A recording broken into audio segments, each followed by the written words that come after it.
Service in Mount Holly, New Jersey has issued a tornado warning for Monmouth County in central New Jersey, northwestern Ocean County in southern New Jersey until 6 p.m.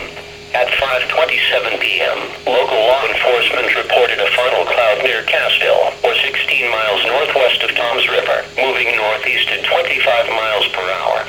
The tornado will be near Jackson by 5:35 p.m., Jackson's Mills by 5:45 p.m., Freewood Acres by 5:55 p.m., Adelphia, West Freehold, Howland East Freehold by 6 p.m. The safest place to be during a tornado is in a basement. Get under a workbench or other piece of sturdy furniture. If no basement is available, seek shelter on the lowest floor of the building in an interior hallway or room such as a closet. Use blankets or pillows to cover your body, and always stay away from windows. If in mobile homes or vehicles, evacuate them and get inside a substantial shelter.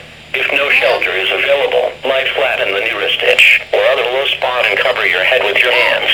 Repeating, a tornado warning has been issued until 6 p.m. for the following county: Monmouth County, New Jersey,